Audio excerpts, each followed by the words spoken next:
Hello. Yes, it's been a very long time since I last did one of these video podcasts.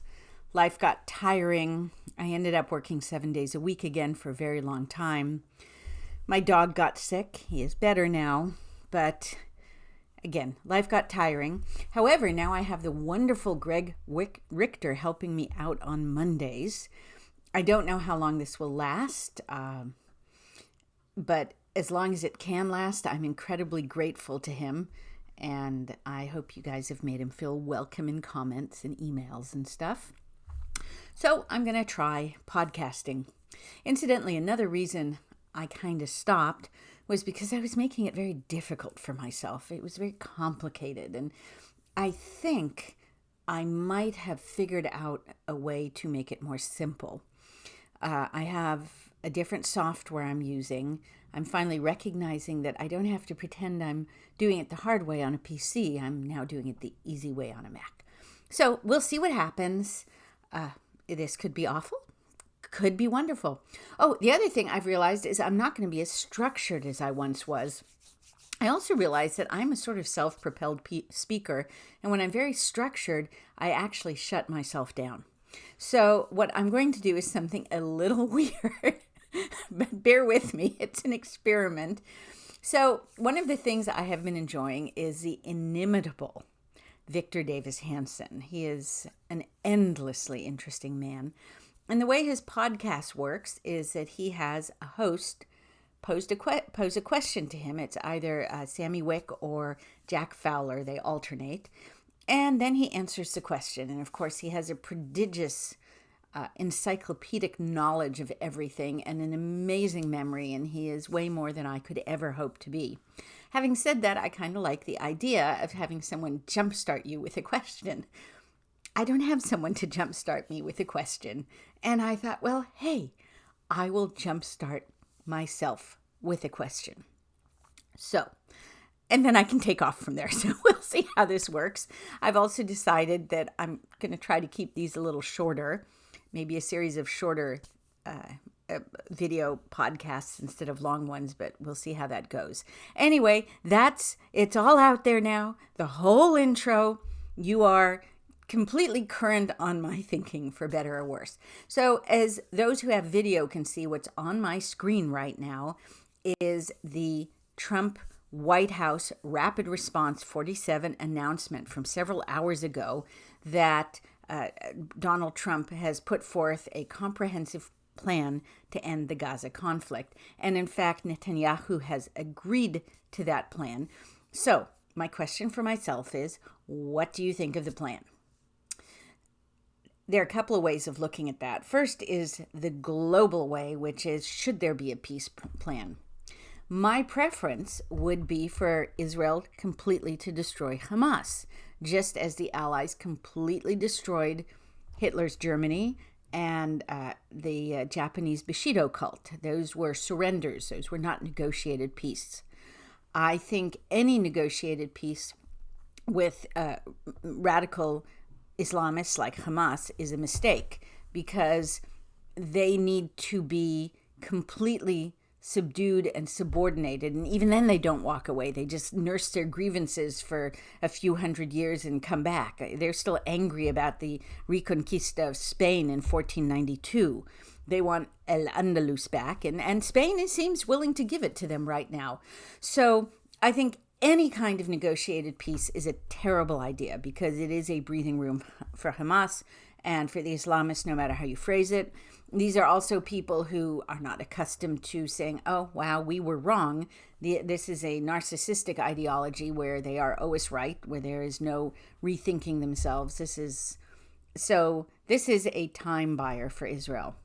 Having said that, Israel needs a time buyer because Israel is fighting Hamas and the Houthis and Iran and Hezbollah, although mostly it's defeated Hezbollah and Iran for the time being. Again, this is always temporary when you're fighting Islam. So it's really fighting Hamas and the Houthis on the ground. But the reality is Israel is right now fighting the whole world. This is not something Israel has chosen to do. This is because the world hates Israel. And I will get to that in a while because it is a vexing and continuous issue. Why does the world hate Israel? Why the world's oldest hatred for the Jews? I have some theories, and weirdly, they actually tie in with the horrible church shooting and a lot of the craziness that's been going on. But my question for myself is, what do you think of the peace plan? So I thought I would break it down, and if you'll bear with me, I will just go through the points. And some of them I have opinions, some of them I don't. And so you'll just follow me. So Gaza will be a de-radicalized, terror-free zone that does not pose a threat to its neighbors. That is a wishful thinking plan step. That's not a step. That is a typical Trumpian thinking past the point of sale. So that is not any action, really. That's just saying what will happen. And this is Trump spinning a vision of what people can expect.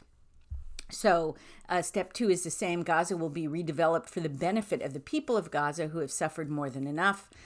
That's very nice of him to say. The people of Gaza have brought the suffering upon themselves. They have supported Hamas, which they elected in 2006, and then elections were over, and they have steadily supported it since then. They highly approved of the genocidal raid into Israel on October 7th, 2023. Unless they're actual bombs in their neighborhood, and I don't say raining down on their head because Israel always gives them notice to evacuate an area it's going to bomb. They are completely for Hamas, and they are on board with the genocide. They've been getting more food than they have enough food for something like 5 years in Gaza with all the aid that's been flowing in. I don't have a lot of pity for the Gazans, but again, this is talking past the point of sale for Trump. So we start getting to concrete things in point 3. If both sides agree to this proposal, the war will immediately end. Israeli forces will withdraw to the agreed-upon line to prepare for a hostage release. During this time, all military operations, including aerial and artillery bombardment, will be suspended and battle lines will remain frozen until conditions are met for the completed staged withdrawal. This is a typical ceasefire term. Even if Hamas agrees to the agreement, I do not expect it to stick with the ceasefire, and the question will be how many infractions will Israel accept before it says, look, there's no ceasefire, it's been breached. So anyway, step number 3, generic, and we've seen it before. If we just stop at step number 3, I'm not impressed. Step number 4, within 72 hours of Israel publicly accepting this agreement, all hostages, alive and deceased, will be returned. This is a real kicker. This is what Israel has said all along is what will cause it to lay down its arms. So Hamas has absolutely refused to release the hostages, and the Gaza citizens, despite huge rewards being promised, have not lifted a finger to help them. And you can say that the Gaza citizens are afraid of Hamas. I'm a cowardly person. I certainly would be afraid, but it is very telling that they seem to be on board with it. So again, I'm not a very sympathetic person towards the long-suffering Gazans. Hamas has absolutely refused to release all the hostages because the hostages are their leverage. They understand that as long as they hold the hostages, Israel, the whole nation, is hostage to them. This is the problem with negotiating for the release of hostages. The hostage taker has leverage because he doesn't care about the life of the hostage. He has another goal, whereas the person whose hostage he has taken cares deeply about the life of the hostage. And it's just an asymmetry in negotiation, and the hostage taker will always win unless the person whose hostage has been seized is willing to make a terrible sacrifice. And understandably, the Israelis, who are a culture of life, are not willing to do that. They're not willing to see more of their children die. I get it. It's a cold, hard, painful calculation. Another typical negotiating thing with the Gazans, once all hostages are released, Israel will release 250 life sentence prisoners. if I had parentheses, I see words because I'm a little OCD. The paren here would be the worst of the worst, close paren, plus 117 Gazans, 1,700 Gazans who were detained after October 7th, 2023, including all women and children detained in that context. For every Israeli hostage whose remains are released, so those are those who are, they're just holding on to the bodies, Israel will release the remains of 15 deceased Gazans. You could say that Israel is giving away the farm with this. I mean, if you recall, Yahya Sinwar was one of the prisoners who was released, and look what he rewarded Israel with, despite the fact that Israel saved his life with advanced surgery while he was under their control.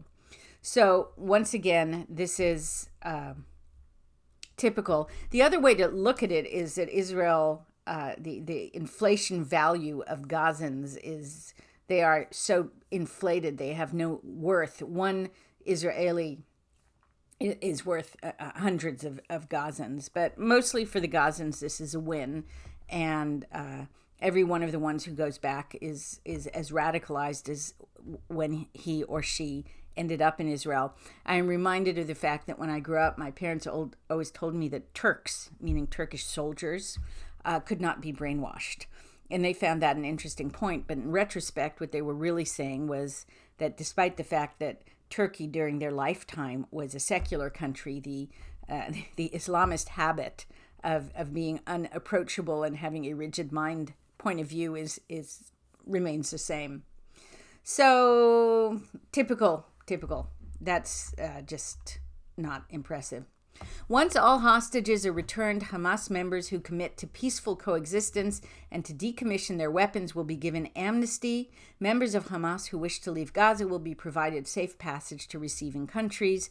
This is a perfect opportunity for the Muslim practice of taqiyya, which means you lie to keep your fight going. Because the one thing about both Islam and leftism is that they fight the long war. Conservatives, Jews, they're always fighting the short war, which is we won a huge battle, it's all over, we won, our enemies are defeated, let's go home and live a normal life.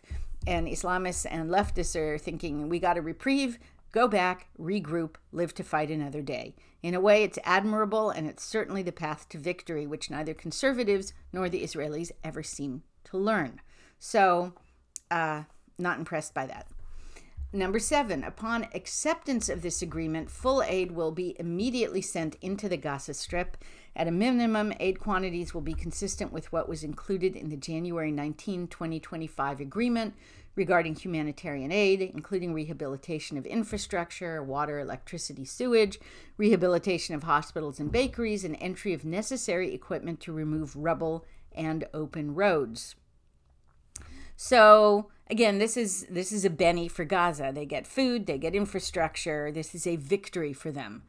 So far, steps number 1 through 7 don't really impress me because they're either pro forma statements selling past the sale, they're typical ceasefire agreements that we've seen before and that haven't stopped the Hamas or anybody in Gaza, or they are bennies for people that will enable them to live to fight another day. Same thing for number 8.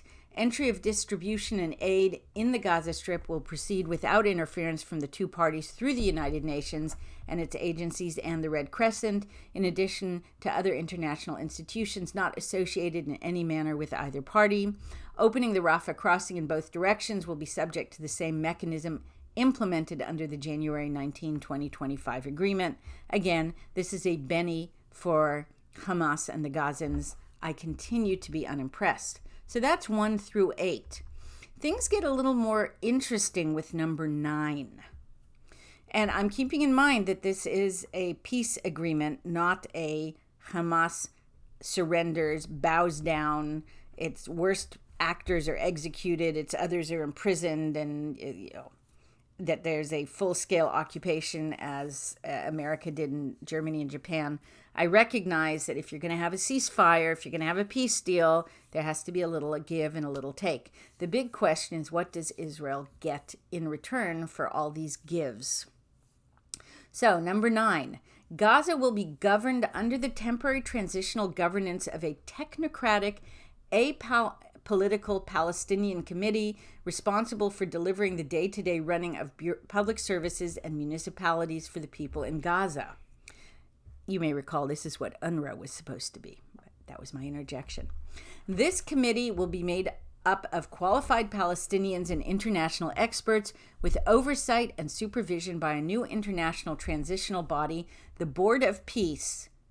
Again, sounds like UNRWA, but now we're getting to something different, which will be headed and chaired by President Donald J. Trump.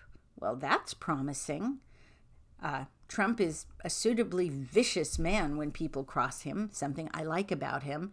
But then it goes on with other members and heads of state to be announced, including former Prime Minister Tony Blair. Well, whatever you see in the UK today, the huge influx of Muslims who are literally taking over the body politic of the country, the end of free speech, the Sharia no-go areas, all of that started under Tony Blair. So, has Tony Blair learned his lesson? I doubt it.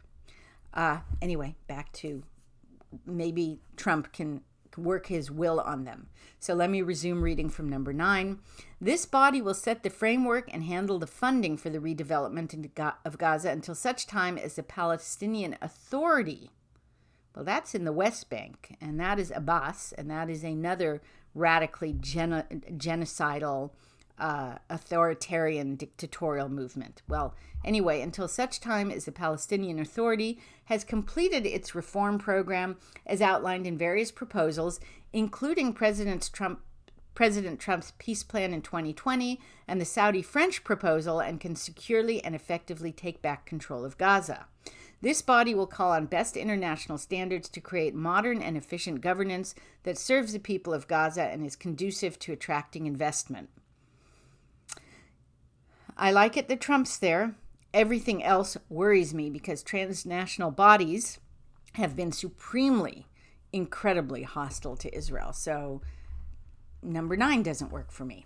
Number 10, a Trump economic development plan to rebuild and energize Gaza will be created by convening a panel of experts who have helped birth some of the thriving modern miracle cities in the Middle East.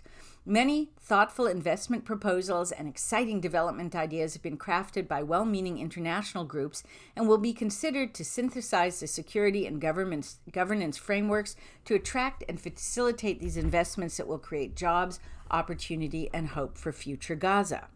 Now, in theory, if this is well run, Gaza can turn into another UAE or perhaps a non-Muslim Brotherhood Qatar. In fact, it may end up looking like the Ivanpah solar facility in the California Mojave Desert that was just closed down after spending $2.2 billion, many of which came from you and me. So, number 10, it's an exciting, very Trumpian vision. I have my doubts about it being carried out.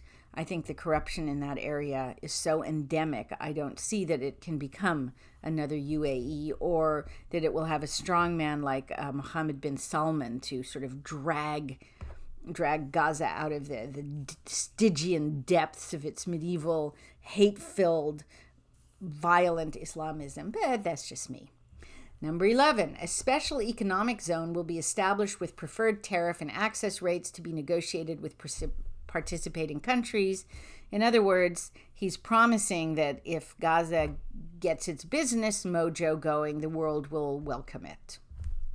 I just doubt it will get its business mojo going. Call me cynical. Number 12, no one will be forced to leave Gaza. Well, that's because nobody wants to take the Gazans, so you can't force them to go when nobody wants them. And those who wish to leave will be free to do so and free to return. As long as they don't come to America, well, Europe's already killed itself, so whatever. We will encourage people to stay and offer them the opportunity to build a better Gaza. Again, talking past the point of sale. 13, Hamas and other factions agree not to have any role in the governance of Gaza directly, indirectly, or in any form. All military terror and offensive infrastructure, including tunnels and weapons production facilities, will be destroyed and not rebuilt. Let me just say, I don't believe that Hamas and other factions will step aside because they're completely integrated into Gazan society. I do believe the infrastructure will be destroyed, but infrastructure can be rebuilt. There will be a process of demilitarization of Gaza under the supervision of independent monitors, which will include placing weapons permanently beyond use through an agreed process of decommissioning and supported by an internationally funded buyback and reintegration program, all verified by the independent monitors.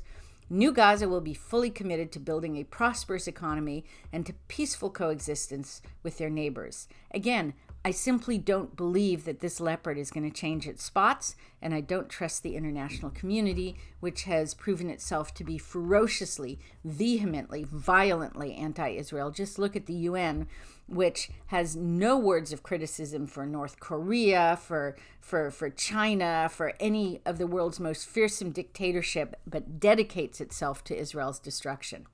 So, not impressed.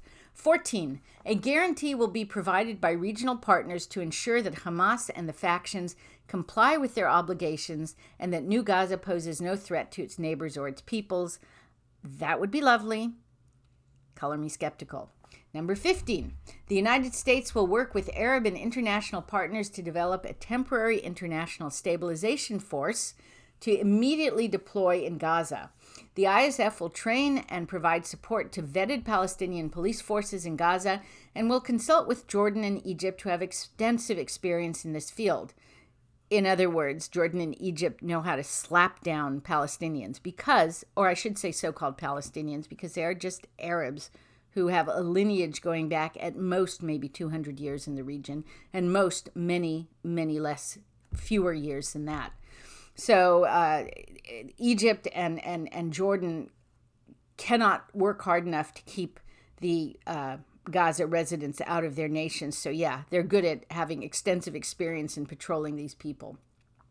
So the ISF will work with Israel and Egypt to help secure border areas along with newly trained Palestinian police forces. It is critical to prevent munitions from entering Gaza, and to facilitate the rapid and secure flow of goods to rebuild and revitalize Gaza. It'll all go to graft and corruption. That's just my prediction. A deconfliction mechanism will be agreed upon by the parties. 16. Israel will not occupy or annex Gaza. Now that's an interesting one because I don't think the Israeli people want to occupy or annex Gaza. The occupation did not go well. The deoccupation, when they pulled out in 2005, didn't go well either. But it was a horrible time for Israel constantly to be patrolling in this utterly poisonous, toxic environment. And the Israeli people, I think, just don't want that. So since they're damned if they do and damned if they don't, they will want to stay out of there. As the ISF establishes control and stability, the Israeli Defense Forces, the IDF, will withdraw based on standards, milestones, and timeframes linked to demilitarization that will be agreed upon between the IDF, ISF, that multinational force, the guarantors, and the United States, with the objective of a secure Gaza that no longer poses a threat to Israel, Egypt, or its citizens. Practically, the IDF will progressively hand over the Gaza territory it occupies to the ISF according to an agreement they will make with the Transitional Authority until they, meaning the IDF, are withdrawn completely from Gaza, save for a security perimeter presence that will remain until Gaza is properly secure from any resurgent terror threat. So this is really the nub of it. It's a phased withdrawal for the Israeli troops. I have friends in Israel and I follow Israeli social media sites and stuff like that. The Israelis want out of there. It is devastating for them. They are a very small country, fewer than 10 million people. And in addition to the slaughter at the Nova Festival on October 7th, they've sustained terrible losses in Gaza, and they are disheartened and want out. So the nub of it is that President Trump is saying this is a phased withdrawal, and I, Donald Trump, working with international people under my control, will guarantee that you, Israel, will be protected throughout the withdrawal. So that's really the nub of the agreement for Israel. Number 17, in the event Hamas delays or rejects this proposal, the above, including the scaled-up aid operation, will proceed in the terror-free areas handed over from the IDF to the ISF. So what'll happen is Hamas will be corralled into a area where they can be easily targeted, whereas the rest of the surrounding region will be put under this international control and allowed to develop. So the cancer can remain, but the host body will look as if it's healthy. 18, an interfaith dialogue process will be established based on the values of tolerance and peaceful coexistence to try and change mindsets and narratives of Palestinians and Israelis by emphasizing the benefits that can be derived from peace. Let me just save the Israelis. They have been trying to get peace forever. They finally, after October 7th, realized that peace was not possible with a people trained to be a death cult. This is wishy-washy language that I deeply resent. Again, Trump's trying to make a sale, so everybody has to be happy. But the Palestinians want to kill the Israelis, and the Israelis just want the Palestinians to leave them alone, and that's the way it's always been. So this equivalence is entirely false. Number 19, while Gaza redevelopment advances and when the PA reform program is faithfully carried out, the conditions may finally be in place for a credible pathway to Palestinian self-determination and statehood, which we will recognize as the aspiration of the Palestinian peaceful people. So in other words, a future two-state solution. Yeah, right. Number 20, the United States will establish a dialogue between Israel and the Palestinians to agree on a political horizon for peaceful and prosperous coexistence. So, what is this? I think this is a lot of optimism, a lot of been there, done that, a lot of Palestinians get a chance to regroup, and a way for Israel to gain the promise of at least short-term security in a long-term situation that does not bode well for her. So overall, I cannot say that I'm very impressed. That being the case, why did Bibi Netanyahu agree to this? Well, as I said, one of the reasons is that the Israeli people are tired of war. They are a life nation. They are not a death cult. The Muslims crave death. The mothers boast about raising their children to be martyrs. Their entire being is dedicated to the genocide of Israelis, which they believe will in life lead to a caliphate that they hope will be worldwide, globalize the Intifada. And they imagine a death where all these sex-starved young men who are living in communities that put women off limits to them. And of course, part of what polygamy does is it allows the more powerful men to have multiple women and the less powerful men to have the promise either of raping their enemies or getting all those virgins in paradise.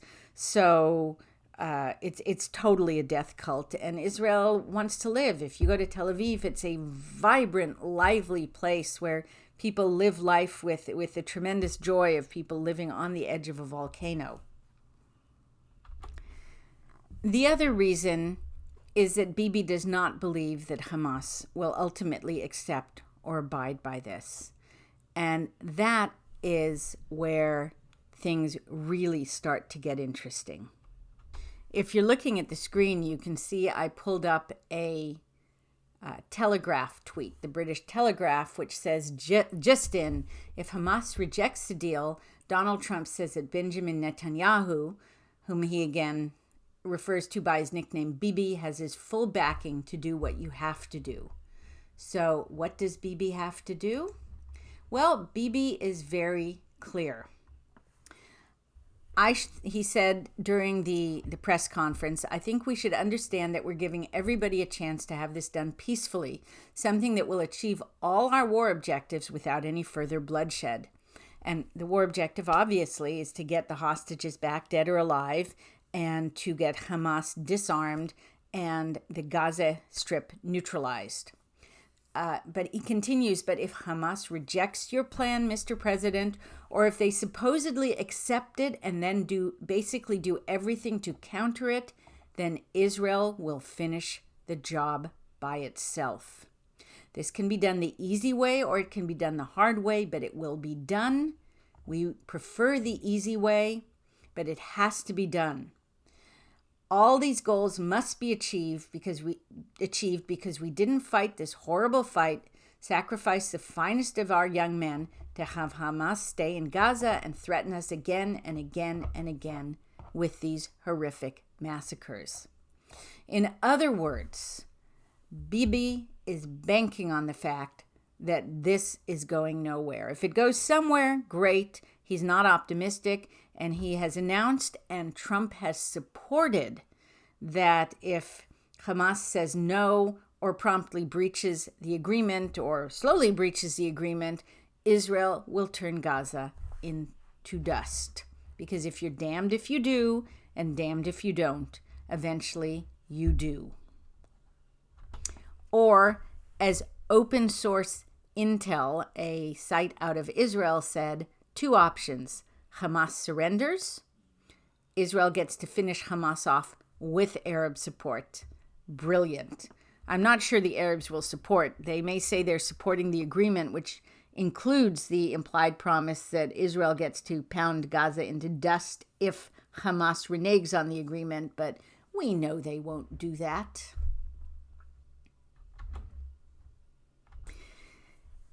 And that, of course, gets to the last point I'm going to make, because I've already gone on longer than I meant to, which is why the worldwide enmity towards the Jews.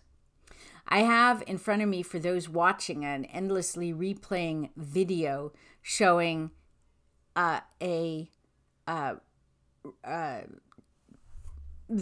building in Gaza being destroyed, and the headline for that is Israel obliterates Mecca Tower, tallest residential building in Gaza City. Not clear if residents were inside any of the 65 apartments at the time of the blast. Now that's from Russia Today, which is not friendly to Israel. It's an interesting statement. Not clear if residents were inside any of the 65 apartments at time of the blast. Why might residents not be in a high-rise when an enemy is dropping bombs on them? Well, Fusili Spock explains why it's entirely reasonable to believe that no civilians were killed in that destruction. He writes, Israel is the only army in the world that warns its targets days and weeks in advance to avoid civilian casualties. Israel is also the only army in the world that feeds its enemy. Israel is the only army in the world that brings its enemies to Israel. It's the enemy civilians to Israel to treat them in its hospitals. Israel is a moral idiot because you cannot fight a half a war. Either you fight your enemy or you don't, but Israel tries desperately to be moral. And it is that morality, I think, that makes Israel the permanent enemy. Not all Jews are moral. Oh, God knows, they're certainly not, because they are human. And a whole bunch of them are leftists, which means they're insane and have embraced an ideology fully as evil in its own way as Islam. But when the world looks at Israel today, it is looking at a nation that is inextricably intertwined with God's moral law. The moral law that has governed the West for millennia came from the Jews' interaction with God. Now, for Christians, that interaction was taken on a different path and affected by Jesus, but it's still the same moral rules. It's the core Noahide laws, and it's the core 10 Commandments. And Jews are the living embodiment of this morality. Islam, under Muhammad, saw Jews as a recalcitrant group that refused to yield to him and his new morality. And so they had to be destroyed, and that was baked into the Quran. It is the words of the prophet. It is not historic. So, for example, in the Old Testament, the Jews are told to kill the Amalekites. Well, there are no more Amalekites, so that mandate is gone. That was a historic thing. But as long as there are Jews, Muhammad dictates that they must be killed, and that's just not going to change. Meanwhile, amongst leftists, to queer something means to fight back against the strictures of Western society. That's why queer keeps having more and more and more permutations. LGBTQ, LMNOP, X2B equals MC squared, F4WKJ, whatever you want to sleep with, whatever you want to do. Think of this, for example. The Bible reserves, I think in Deuteronomy, some of its absolute worst curses for bestiality. Bestiality is considered one of the greatest sins before God, because one of the things about the Old Testament is that it divides the world into clean and unclean, male and female, kosher, non-kosher, heaven, earth. It is a place of divisions. It is a place of holy and unholy, male and female. So, of course, you have transgenderism. But going back to bestiality, think about the fact that the big trend now, and a lot of these killers are furries. Furry is bestiality adjacent. Furry is a way to thumb your nose at the biblical stricture that humans should not have sex with animals, which incidentally is very common in the Muslim world, should not have sex with animals, and they can thumb their nose at it by being animals and having sex with each other. It is a revolting moral practice, even though they've cleaned it up physically. Everything the left does is intended to oppose the biblical moral order. And as long as the Jews exist, they stand for that order. Again, it doesn't matter whether an individual Jew or a Jewish community or anything stands for that order. It is a symbolic representation, just as furriness is a symbolic representation of bestiality. So to the extent that the West has collapsed in a morass of leftism and Islamism, it is now the perfect storm, a concentration, a Venn diagram, perfect overlap of hatred for the Bible and the Jewish people. And that is my feeling about why we're having such ascendant anti-Semitism. And what I'll tell you, something interesting, is that even people who aren't religious are beginning to catch on to something. Bill Maher is an aggressively atheist person, but he still represents some of the values of the West, which came from the Bible, the Judeo-Christian tradition. So even though he rejects the tradition, he still has the values, which all these atheists never realize that when you get enough atheists and have completely abandoned the traditions, everything goes out the window. But he's beginning to realize that the attacks on Israel have no relationship to what Israel is actually doing and everything to do with simply raw hatred for the Jews. And that's why, here's a quote from Bill Maher, "I'm not a Christian, but they are systematically killing the Christians in Nigeria. They've killed over 100,000. They are literally attempting to wipe out the Christians of an entire country. Where are the kids protesting this?" This is what Islam, let me add, that's the end of his quote. This is what Islam does.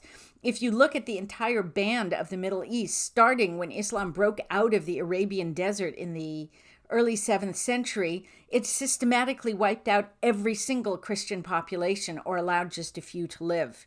It is erasing the people of the Bible because they are competition with the morality of Islam, which is a pastiche of some biblical lessons, because Muhammad was not an original thinker. He just kind of co-opted badly the Bible while rejecting its moral principles, tribal customs, and the paranoid rantings of a warlord who liked sex with little girls and killing his enemies. I'm not a fan of Islam. And let me say here, I have known wonderful people who are Muslims. Again, it's just like the Jews stand for biblical morality, but there are bad people who are Jews. Islam, to me, is a religion that stands for very bad things, but there are wonderful people who are Muslims. Having said that, there are enough bad people who are Muslims that it is an existential struggle between the Western world in which we live and in which Israel lives and the Islamists who are fighting Israel, which is the front line in this battle. And I'll wrap up this point about Bill Maher beginning to recognize that something is very wrong with his side by directing your attention to someone named Comet. Don't know who he is. American Giga Chad, owner of the crypto cabal, Coinbase ambassador.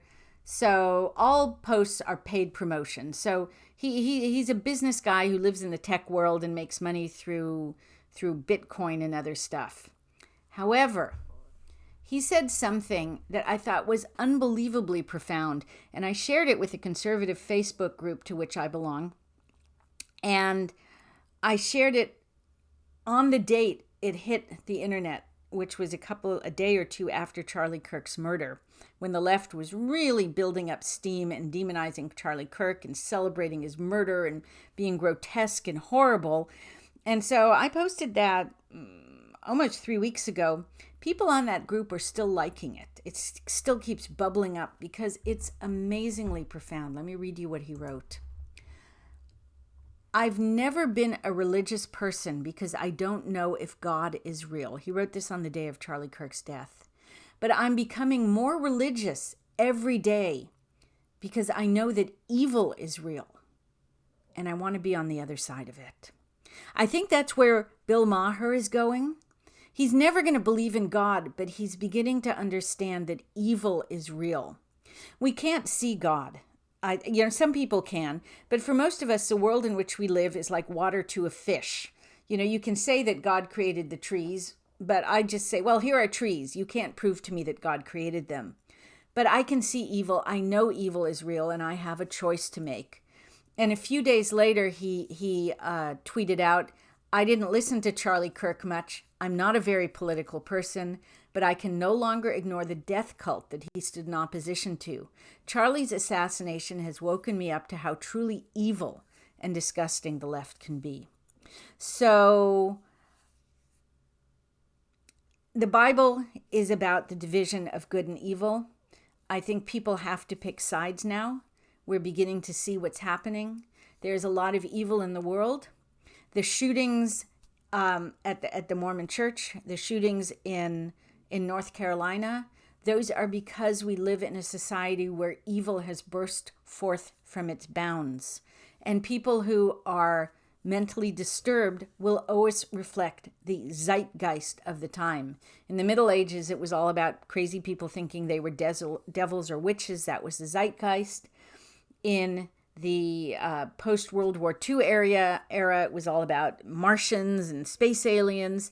But now we have reached a time, again, with that overlapping Venn diagram of leftism and Islam, where evil is simply walking.